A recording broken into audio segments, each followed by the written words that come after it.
Programang ito ay rated SPG. Striktong patnubay at gabay ng magulang ang kailangan. Maaaring may masiselang tema, lengguwahe, karahasan, sexual, horror o droga na hindi angkop sa mga bata.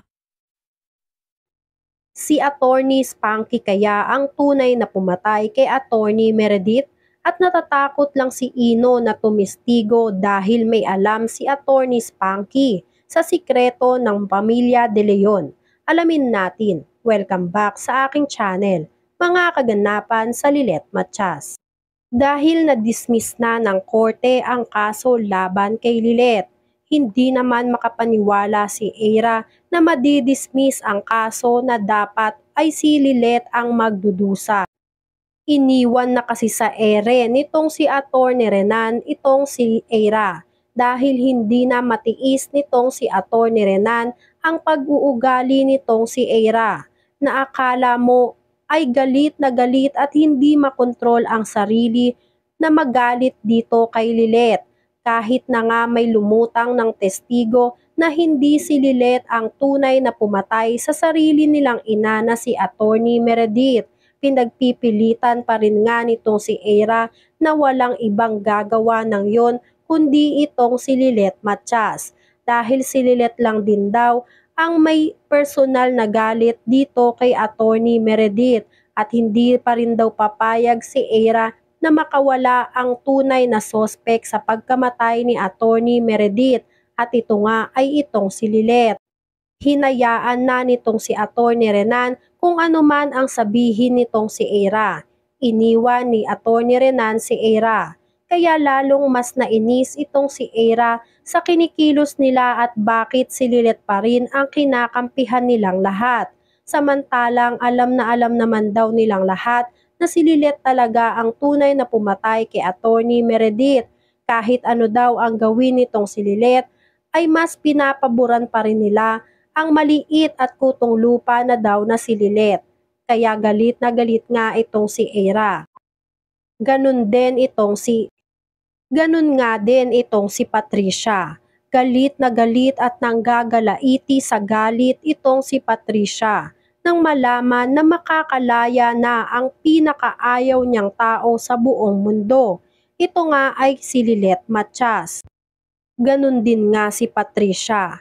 Galit na galit siya nang malaman na lalaya na ang mortal niyang kaaway na si Lilet Matias. Hindi rin daw papayag itong si Patricia na makalaya na lang basta-basta ang pinakaayaw niyang tao sa buong mundo dahil hindi daw deserve nitong si Lilet na makalaya matapos niyang patayin ang sarili niyang ina na si Atty. Meredith. Mas pinaniniwalaan pa daw ni Patricia na si Lilet talaga ang tunay na sospek sa pagkamatay kay Atty. Meredith. Samantala, ito na nga ang pinakamalaking problema para sa pamilya De Leon. Hinahanap na nga ng mga kapulisan ang anak nilang si Ino De Leon dahil naglabas na ang korte ng search warrant para hanapin o puntahan ang bahay nitong si Samantala. Darating na nga ang pinakamalaking problema para sa pamilya De Leon dahil hinahanap na nga ng mga kapulisan ang anak nilang si Ino De Leon matapos magsalita ng sarili nilang katulong na si Marites sa mga kapulisan. Nilaglag ni Marites ang pamilya De Leon na may alam sila sa pagkamatay ni Atty. Meredith dahil mismo itong si Marites ang inutusan ni Calorena na iligpit at linisin lahat ng ebidensya na makapagtuturo na si Ino ay galing sa mismong crime scene nitong si Atty. Meredith. At inamin din nga nitong si Marites na binayaran pa siya ni Calorena para lang tumahimik at hindi ipagsabi ang sikretong nalaman mismo nitong si Marites. Nang magpunta nga mismo ang mga kapulisan sa bahay ng mga De Leon, ay hindi na nila naabutan pa itong si Ino. Kaya naman nagbabala ang mga kapulisan na kapag hindi pa rin nila inilabas si Ino ay mapipilitan silang maglabas ng warrant of arrest para kay Ino dahil ito nga ay isang simbolo o pahiwatig na may tinatago talaga ang pamilya De Leon dahil ayaw nilang iharap sa presinto ang anak nilang si Ino. Pag-alis ng mga kapulisan, nagtalo si Calorena pati na rin si Constantino. Iniisip nga ni Constantino na iharap na sa presinto ang anak nilang si Ino dahil sinabi naman daw nitong si Calorena na walang kasalanan ang anak nilang si Ino. Kaya mas mabuti na iharap na lang at gawing testigo itong si Ino sa pagkamatay ni Attorney Meredith. Tila hindi nga nakapagsalita itong si Calorena.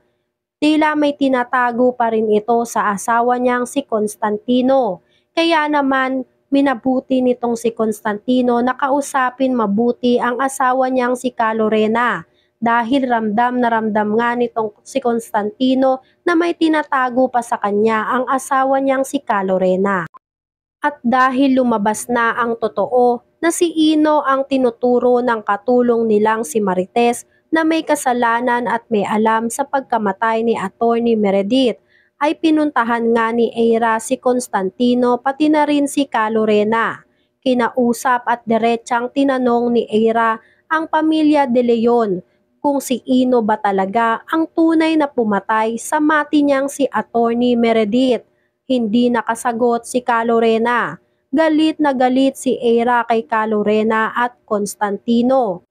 Sabihin na daw ni Calorena at Constantino kung ano ang totoo dahil naiinis na raw itong si Eira sa pagkakwala nitong si Lilet at ngayon naman daw ay iba naman daw ang nadidiin sa kaso ng mati niyang si Attorney Meredith. Sa kabilang banda, ligtas na naihatid ni Kurt sa bahay itong si Lilet.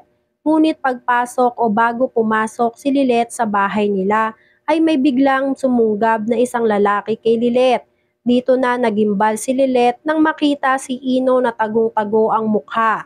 Kinausap agad ni Ino si Lilet bago pa ito umalis. Sinabi ni Ino kay Lilet na may alam siya tungkol sa pagkamatay ni Attorney Meredith at sisiguraduhin daw nitong si Ino na nagsasabi na siya ng totoo ngayon dito kay Lilet.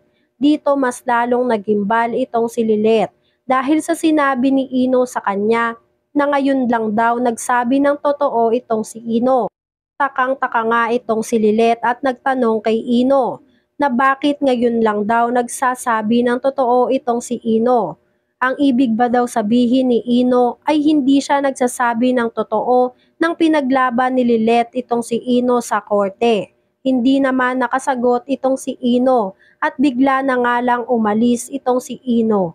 Naiwan nga ang malaking katanungan dito kay Lilet kung ano ang ibig sabihin nitong si Ino na ngayon lang siya nagsasabi ng totoo.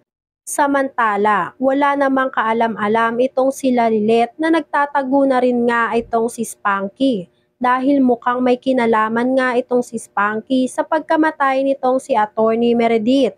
Si Spunky nga kaya ang tunay na pumatay kay Attorney Meredith dahil naiinggit nga si Spunky sa posisyon na meron itong si Attorney Meredith. Yan nga ang mga kaganapan at mga dapat nating abangan dito sa Lilet Matias. Kung gusto niyo pa ng mga ganitong klaseng video ay mag-subscribe at i-like itong video na to. Maraming salamat po.